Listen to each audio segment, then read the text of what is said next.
Sempre uma satisfação muito grande para nós quando a gente recebe vocês para o nosso bate-papo diário. Vamos fazer a nossa oração para a gente começar?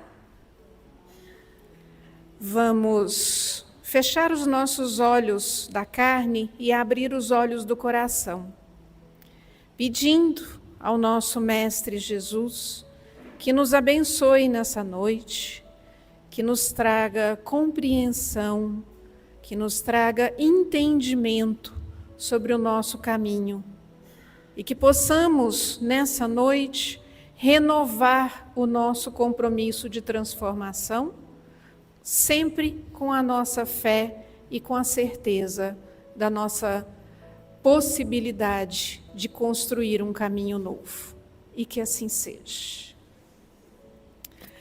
Bom, nós vamos papear hoje sobre o Vinha de Luz. Vinha de Luz, que a gente sempre diz que é um livro ótimo para o nosso culto no lar. São textos muito curtinhos, de fácil entendimento. É um livro ótimo para a gente ler antes de dormir. Preparação antes de dormir é essencial, gente. Às vezes a gente já chega assim, na metade do Pai Nosso já dormiu, né? E a gente conseguir ler pelo menos um pouquinho antes de dormir, nos prepara, porque é o momento em que o nosso espírito está mais vulnerável. É no momento que a gente dorme. A gente passa o dia inteiro rezando, pelejando, fazendo força para ser uma pessoa melhor. Na hora de dormir, nem lembra que tem que rezar um bocadinho e dorme. Nosso espírito vai passear num lugar que não é muito ajeitado. Então, a gente se preparar para dormir é essencial. Uma leiturinha pequena que seja, deixa aberto o livrinho do lado da cama, faz uma oração. Eu não sei muito bem falar com Deus, conversa com Ele na sua linguagem. Deus, o negócio está difícil aqui, dá para facilitar ou está difícil? Me ajuda aí, dá uma mãozinha aí porque o negócio aqui está feio. Conversa na sua linguagem com Ele. Não, eu gostaria de fazer um negócio mais bonitinho. Pega uma oração, acha uma oração bonita. Eu adoro a oração de São Jorge para a hora de dormir. Acho que é uma oração assim, de uma proteção fora do comum. Oração de São Miguel Arcanjo, também essencial, maravilhosa. Pega ali no celular, imprime ou deixa salvo no celular mesmo. Lê, não tem problema nenhum eu ler uma oração na hora de dormir. Porque ela vai me preparar da mesma forma, vai trazer essa proteção. E esse livro é ótimo para isso. Final de ano está chegando, quero presentear alguém, não sei o que dar. Olha que presente maravilhoso. Baratinho, ajuda a nossa livraria aqui e ainda presentei alguém com mensagens que podem tocar o coração das pessoas. E hoje nós vamos falar um pouquinho do capítulo 164 do Vinha de Luz, que ele se baseia numa passagem, num pequeno trechinho de uma carta de Paulo aos Coríntios. Muitas pessoas aqui sabem que um dos apóstolos mais produtivos sobre a história de Jesus e sobre os seus ensinamentos foi Paulo, porque ele escreveu muito, ele se comunicou muito por cartas. Então, essas cartas se tornaram grande parte da história de Jesus. E esse trechinho, ele tem duas traduções. A primeira delas é a que está no livro, porque está escrito: destruirei a ciência dos sábios e aniquilarei a inteligência dos inteligentes. Eu acho ela, assim, de uma maldade que, Nossa Senhora. Eu gosto da segunda tradução, que ela é um pouco mais sábia, como eu acredito que Paulo foi. Pois está escrito, a sabedoria dos seus sábios se desvanecerá, e o entendimento dos que são instruídos será rejeitado. Eu gosto mais desse olhar de Paulo. Paulo se tornou um apóstolo muito compreensivo das fraquezas humanas, das nossas sombras, das nossas dificuldades. Então, eu vejo ele, a gente sabe que a Bíblia tem, e que os escritos tem várias interpretações, então eu gosto dessa segunda interpretação, onde ele diz que a sabedoria dos sábios pode se transformar ao longo do tempo. Ela vai se modificando à medida que o tempo vai passando. E a nossa inteligência também. Essa inteligência, ela vai se modificando e se transformando em novas formas de inteligência, porque essa é a nossa transformação. E aí Emmanuel, sobre isso, ele começa dizendo que dezenas de séculos passaram sobre o planeta, renovando a estruturação de todos os conceitos humanos. A ciência da guerra multiplicou os estados, entretanto, todos os gabinetes administrativos que lhe traçam os escuros caminhos sucumbem através do tempo pelas garras dos monstros que eles próprios criaram. O que Emmanuel quer dizer sobre isso? Ele diz que essa passagem do tempo, assim como Paulo falou, essa passagem do tempo foi transformando o nosso planeta. Nosso planeta se transformou substancialmente e continua transformando. A gente sabe que nós estamos numa transição espiritual em que o nosso planeta está saindo de prova e expiação e caminhando para um planeta de regeneração. O que isso quer dizer? Que nós estamos nos transformando de tal forma que a gente não precisa expiar mais os nossos erros. Expiar no sentido de sofrimento, de sacrifício. Nós podemos regenerar. Como que nós podemos fazer isso com os nossos pecados, com os nossos erros? Nós podemos transformar essa dor e sacrifício em trabalho. Nós podemos nos recuperar, nos regenerar através desse trabalho, dessa doação, dessa transformação nossa que vai trazer para a gente benefícios de evolução, não mais apenas pelo sacrifício. Não quer dizer que a gente não vai ter umas dores aqui e acolá, porque nós ainda precisamos desse burilamento do espírito, né? Geralmente, muitos de nós chegam aqui através da dor. Se você for perguntar, grande parte de nós chegou aqui pela dor. Porque é a dor que nos movimenta, é a dor que ainda nos faz sair do lugar de acomodação e de inércia.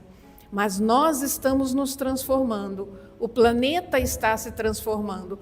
Ah, como, Patrícia? Esse planeta está cheio de guerra, cheio de gente maldosa, cheio de coisas ruins, né? Assiste lá o programa Chumbo Grosso na hora do almoço para você ver. Nem sei se existe, tá, gente? Eu sabia que existia antigamente. Mas assiste para você ver que só tem coisa ruim. Se você focar na coisa ruim, é só a coisa ruim que você vai enxergar. Eu gosto muito de páginas no Instagram, e eu sigo 2 pelo menos, que é Razões para Acreditar e Só Notícias Boas. Porque só tem coisa boa lá, só tem coisas que nos movimentam para o bem, pessoas fazendo o bem, pessoas transformando o mundo através do bem. Então, se o nosso foco é para o bem, nós vamos enxergar muito mais o bem do que o mal. E quando Emmanuel diz que o nosso planeta se transforma, ele se transforma nesse sentido, em que o mal não é mais tão aceito quanto ele era antigamente. Antigamente nós, todos, íamos num final de dia ou num domingo ensolarado, nós íamos para um grande teatro assistir o sacrifício dos cristãos. Leões correndo atrás deles, né?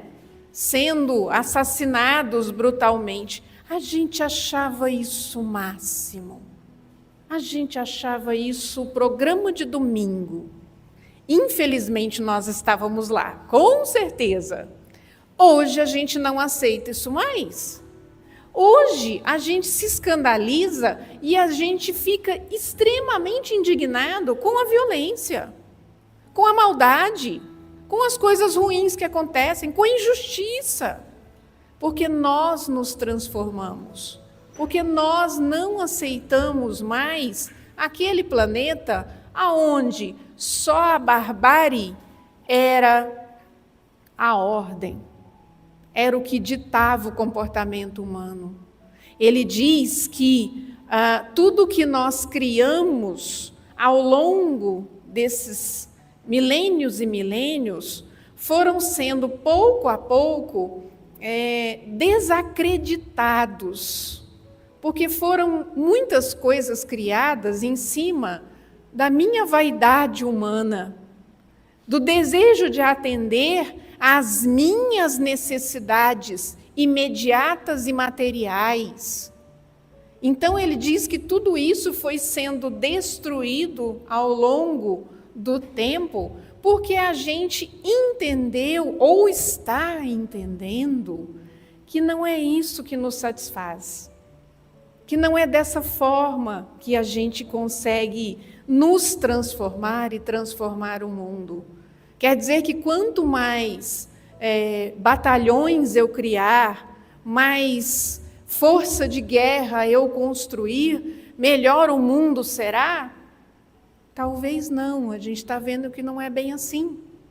A gente está vendo que as guerras só trazem dor, aniquilação, destruição, infelicidade, discórdia, e tudo por uma simples razão ou complexa razão: ego, vaidade, vontade própria. Eu sou melhor do que você, e se eu sou melhor do que você, eu tenho que provar isso. E geralmente eu vou provar pela força, eu vou provar no grito, eu vou provar no mando, no adquirir poder. E Emmanuel diz que tudo isso cai por terra com o passar do tempo, porque se mostra instável, se mostra fraco, se mostra inútil. Nós não temos por que nos colocarmos nessa situação de buscar a validação. A ciência chegou trazendo uma completa invalidação dos conceitos filosóficos e espirituais para provar tudo. Ou seja, só existia aquilo que pode ser provado. Aí Emmanuel diz: a ciência religiosa estabeleceu muitos templos veneráveis. Contudo, toda vez que esses santuários se confiam a um conforto material desregrado, sobre o pedestal do dogma e do despotismo, caem pouco a pouco, envenenados pelo vírus do separatismo e da perseguição que criam para os outros. Nós criamos templos que segregam, criamos templos que separam e não que unem. A minha religião salva, a sua não. A minha religião leva a Deus, a sua não. Eu sou um ser humano melhor por causa da minha religião, você é pior por causa da sua religião. Nós criamos dogmas pessoais para fazer essa separação. Nós usamos, inclusive, a religião, e não é de agora, né? A gente usa a religião para justificar as nossas sombras, para justificar os nossos erros. Não, porque é pecado se o outro faz, mas eu fazendo não tem problema nenhum. Não, porque eu tenho as minhas razões, né? E Deus sabe das minhas razões. Deus está lá olhando para mim, balançando a cabeça e fala: nem de novo não. Lá vai ela no lugar errado de novo, outra vez. Porque nós acabamos usando a religião para isso. Buscamos a religião como uma arma, como uma ferramenta de manipulação, para eu trazer as pessoas para o meu conceito, para eu trazer as pessoas para as minhas crenças, para os meus paradigmas. Não à toa, e não é melhor do que ninguém, mas é uma característica do Espiritismo, a dúvida. Kardec fala o tempo todo: duvide, questione, pergunte, racionalize sobre aquilo que você está ouvindo, busque respostas, não fique preso somente ao que você ouve, ao que você lê. Questione aquilo que você lê, questione aquilo que você ouve, traga para a sua coerência, para o seu dia a dia. Busque adaptar aquilo, é isso que a gente faz aqui todos os dias com a palestra. Adaptar essas falas, essas explicações de Emmanuel para o nosso dia a dia. Aí a gente pega um exemplozinho básico, tá? A gente vem todo mundo para a comunidade, todo mundo numa gentileza. Falar nisso, hoje é o dia da gentileza, né? Olha que coisa mais linda. Vem todo mundo numa gentileza, numa coisa linda. Na hora de ir embora, a gente nem fala um tchau pro coitado do Marcos, que está lá pelejando que nós estaciona tudo errado.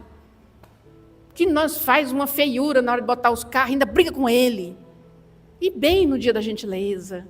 A gente passa ali, não fala um tchauzinho para as meninas da livraria, que se rala para poder ajudar a gente a fazer de tudo, né? Que bota um incenso que parece um cabo vassoura aqui para poder espantar os mosquitos da gente. E que cuida, e que sorri para a gente, e que responde a mesma pergunta 40 vezes. E a gente não consegue ser gentil com elas, não consegue ser gentil com o porteiro do nosso prédio. Por quê? Porque o porteiro do nosso prédio é evangélico. Não posso. São tudo do mal. São todos xiita. Não posso, não. Eu tenho uma trabalhadora do meu grupo na sexta-feira, que ela trabalha com a gente há muito tempo, nos cuidadores, no mediúnico, e ela é casada com um pastor. E os dois vivem um casamento lindo. Eu babo colorido na relação dos dois. Uma relação de respeito, de carinho, de companheirismo, de parceria, de união de religiões, de respeito à religião de um e de outro. Não tem nenhum motivo para os dois brigarem, para os dois se desentenderem. Então, por que a gente no dia a dia não pode fazer isso? É isso que Emmanuel nos alerta, que muitos desses templos desmoronam por nossa causa.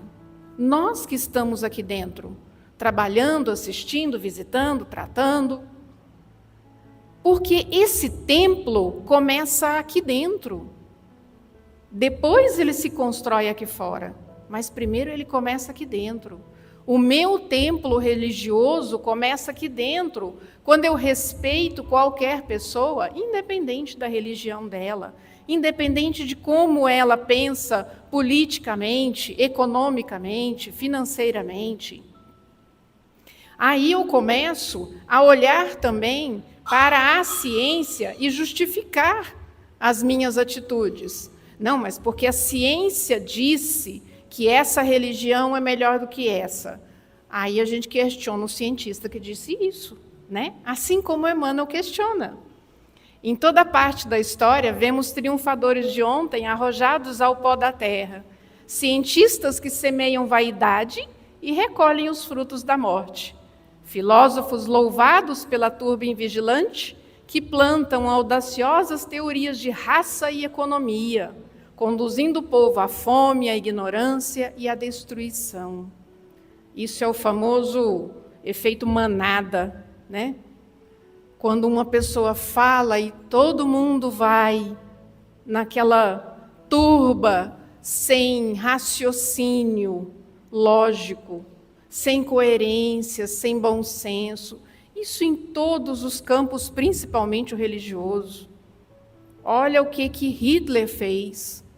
Ele foi um excelente comunicador. Excelente. Porque ele conseguiu convencer as pessoas das suas ideias. E as pessoas o seguiam cegamente. por confiar nas suas ideias, por acreditar em crenças e paradigmas que ele construiu. Então, o que Emmanuel diz para nós? Que todas essas pessoas, em algum momento, faliram. O Robson Pinheiro diz para nós, em alguns livros dele, que a responsabilidade de um governante é de uma coisa absurda, porque ele se torna corresponsável pelo meu erro, pela forma como ele me convenceu a errar. Não quer dizer que eu sou isenta da minha responsabilidade, não. Eu continuo sendo responsável. Mas ele também é corresponsável. Tadinho dos nossos governantes, né? Vai tudo para o inferno, ô judieira. Porque, pensa, nós nos deixamos convencer muito facilmente. A gente não questiona. Patrícia vem aqui, fala um monte de besteira e eu saio daqui e falo, nossa senhora, acredito demais nela. Não, não acredita não.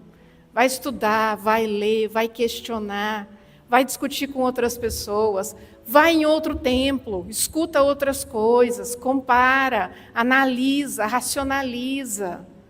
Faz essa comunicação entre razão e emoção para descobrir aonde está a sua verdade, a sua coerência, como você quer olhar para aquilo, como você quer buscar aquela verdade para a sua vida, não sendo conduzido como manada para um caminho apenas, mas indo por esse caminho por sua escolha coerente, por seu desejo sincero.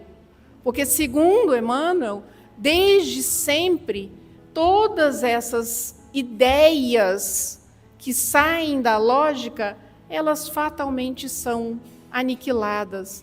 Aí vem lá, quando ele diz, ele analisa a fala de Paulo, os inteligentes serão questionados, os sábios serão avaliados, porque nós vamos questionar sim, por que isso é melhor para mim? Por quê? Me convença. Esses são os seus argumentos, agora eu vou te dar os meus argumentos. Por que para mim é melhor? Por que eu acho que para mim é melhor?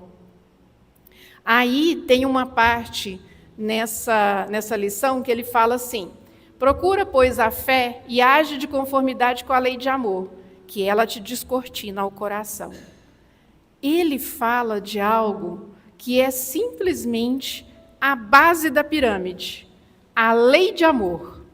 Aí lá no capítulo 9, dois capítulos antes desse, o que fala a lei de amor? Ele é um capítulo até grandinho, quem quiser ler, ele é muito bom, mas eu pincei algumas partes dele em que ele fala: é preciso que ameis gradualmente a todos os vossos irmãos, indistintamente. A tarefa será longa e difícil, mas ela se completará. A lei de amor é baseada nesse respeito ao meu semelhante, indistintamente. A gente hoje consegue amar todo mundo? Não, ainda não, né? Não dá para amar todo mundo também, né? Aquele meu vizinho que fica batucando na minha cabeça 2 horas da manhã lá, não tem como amar ele, né, gente? Pelo amor de Deus, misericórdia. Mas eu posso começar a transformar a minha forma de olhar para os outros. Isso me ajuda a caminhar para isso aqui. Não quer dizer que amanhã a gente está amando todo mundo, não. Mas, se eu transformo a minha forma de olhar para o outro, eu começo a ir além daquilo que o outro está me mostrando. Porque eu estou transformando a minha forma de olhar, não é ele que está mudando, não. Sou eu que estou transformando. Lembra da historinha do médico que saiu buzinando na frente de todo mundo, e correndo, e cortando, e fechando, e passando o sinal vermelho, e todo mundo xingando ele, e aí foram descobrir, ele era um médico indo socorrer uma pessoa que estava no hospital e que estava à beira da morte. Quer dizer, lá atrás, quando eu xinguei ele, porque ele me cortou, porque ele me fechou, eu não tive esse olhar. Eu só olhei para mim. Eu só olhei para a minha necessidade. Se eu começo a colocar um algo mais nisso, se. E se tiver um outro motivo? E se tiver uma outra razão para ele ser assim? Eu estou justificando as atitudes do outro? Claro que não. De forma nenhuma. Eu estou modificando a mim. E se eu consigo modificar a minha forma de olhar, eu consigo modificar meu ser. Isso se torna hábito. Isso se torna um costume. Eu vou começar sempre a olhar. As pessoas vão passar por mim, Francisco vai passar por mim, nem falou boa noite hoje. E eu vou olhar e falar, metido, né? Tá achando que é rico agora, só pode, né? Tá achando agora que não dá mais atenção para ninguém. Se eu consigo criar o hábito de modificar o meu olhar, eu vou olhar e falar, Francisco, será que está bem hoje? Será que aconteceu alguma coisa? Meu Deus, será que eu posso fazer alguma coisa? Vou lá. Cutuco nele. Oi, boa noite, tudo bem? Como é que vão as coisas? E aí, apanhou da patroa hoje? Ih, foi? Pois é, não, acontece, não vai passar, que é isso, imagina. Posso fazer alguma coisa? Dá um abraço aqui, vamos sarar esse negócio. Eu mudei. E se eu mudei, eu mudo quem está ao meu redor. Experimenta fazer isso. Experimenta você mudar. Não esperar que o outro mude. Você mudar. E é 100% garantido que o outro ao seu redor vai mudar. Primeiro, porque as ferramentas que o outro usa com você não vão funcionar mais. Você mudou. Então, a forma como o outro agia com você não funciona mais. E você agora é uma pessoa diferente, ou está exercitando ser uma pessoa diferente. Porque a gente não muda assim da noite para o dia. É exercício, é hábito, é repetição. É ensaiadinho mesmo, para depois virar uma ação já intrínseca. Mas primeiro é ensaiadinho. Aí a lei de amor continua dizendo para nós, os efeitos da lei de amor são o aperfeiçoamento moral da raça humana e a felicidade durante a vida terrestre. Por quê? Porque a gente escutou lá atrás que a gente veio nesse planeta para padecer, né? Para sofrer, para espiar, para chorar, para arrastar corrente no pezinho. Não! Quem disse isso? Não tem que ser assim, não precisa ser assim. Nós é que colocamos esses paradigmas e acreditamos que eles são fato e que nós temos que viver assim. Nós nascemos para ser felizes, muito felizes, absurdamente felizes. O negócio é que olha como é que a gente coloca um ditado. Ser mãe é padecer no paraíso. Por causa de quê? Que coisa melhor do que um menino infernizando sua vida o resto da vida? Não precisa ser padecer no paraíso. Com certeza terão dias muito ruins, sim. Mas terão dias bons. Né? A hora que ele dorme, então pensa, que dia bom. Ai, que delícia, que maravilha, que silêncio. Né? Brincadeira, gente. Sim, nós nascemos para ser felizes e só conseguiremos isso plenamente se a gente conseguir nos transformar através dessa lei de amor. Porque é isso que ela diz para nós. É isso que ela preconiza, é isso que ela traz para nós como fundamento principal. É transformar a mim primeiro, depois ao outro. Eu não posso transformar o outro só com a minha vontade. Quero muito que fulano mude. Que bom! Mas ele só vai mudar se ele quiser. E eu só vou mudar se eu quiser e eu me esforçar muito. E o que o Kardec falou aqui? Vai ser difícil. Ninguém falou que seria fácil. Aonde é que está escrito que falou que seria mamão com açúcar? Não vai. Vai ser difícil. Nos transformar, gente, é muito difícil. É muito. Para vocês terem uma base, eu faço um exercício, de vez em quando eu conto aqui para vocês, né? Que eu faço um exercício que é, todo começo de ano, ou finalzinho de ano, eu escolho para o ano seguinte um defeito meu para poder consertar. E eu estou engastalhada no mesmo tem uns 2 anos. Tem uns 2 anos que eu estou engastalhada no mesmo. Não consegui passar para outro ainda. Porque não é simples. Não é fácil. A gente falar em reforma íntima da boca para fora é a coisa mais linda que existe. Vai fazer na prática. Vai não xingar o senhorzinho que está andando a 30 por hora do lado esquerdo da pista para você ver. Não é fácil, não é simples. Vai amar os seus parentes que dá vontade de você podar a árvore ginecológica, porque o tanto que é ruim. Não é fácil. Ainda mais família, né? Reunião de antipatias, geralmente. E aí é muito difícil a gente amar. É muito difícil a gente aceitar o outro como ele é. E entender que quem precisa mudar sou eu. Não o outro. Sou eu.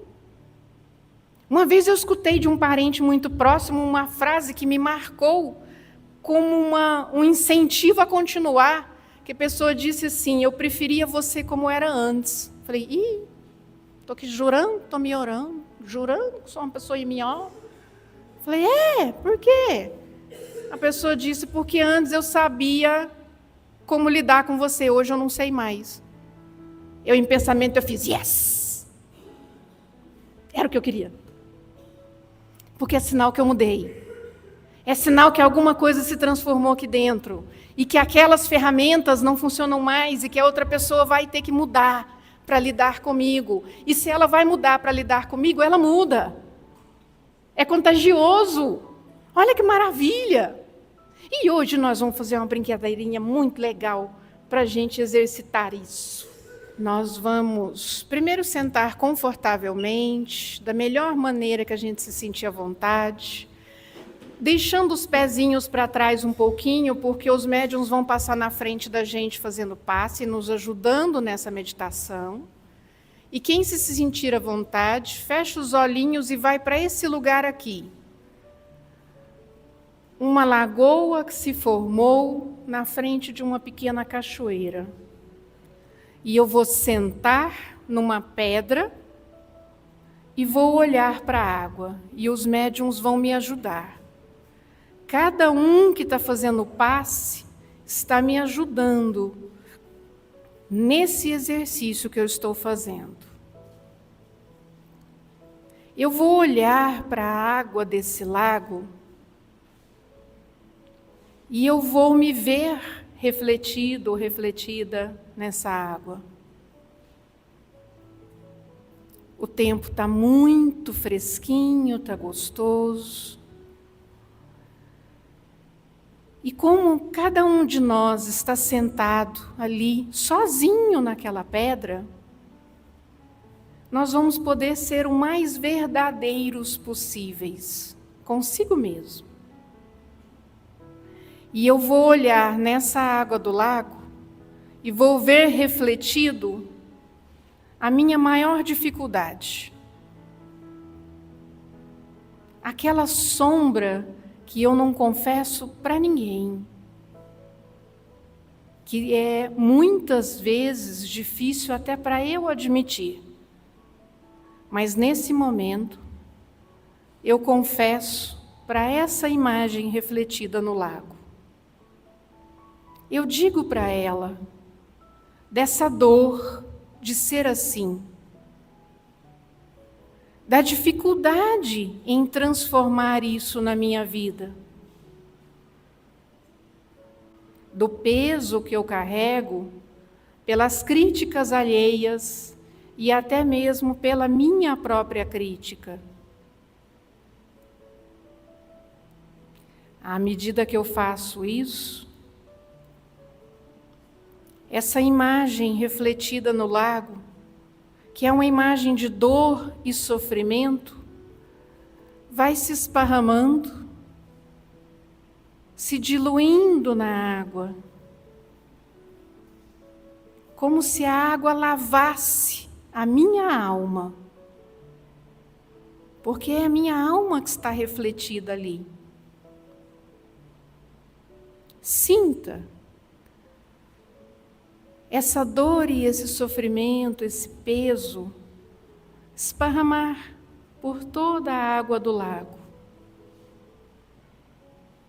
E lá da cachoeira, começam a respingar em você a água que cai dela, como se ela te lavasse nesse momento, sentindo toda a densidade das toxinas que você carrega.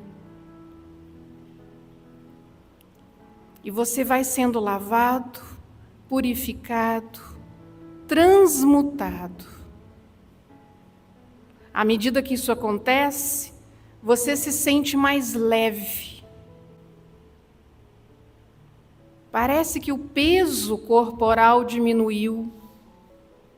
Seu corpo está mais fluido, sua mente mais leve. Alguém toca no seu ombro direito e é o seu anjo da guarda, o seu mentor, o seu amigo espiritual. Ele te oferece a mão, que você se apoia e se levanta. E com os olhos ele te diz: você dá conta, você consegue. Você não está sozinho, você não está sozinha. Tem muita gente te ajudando, muita gente torcendo por você, torcendo pela sua vitória, pela sua conquista, pela sua transformação. Foi isso que você se comprometeu a fazer quando você veio para cá.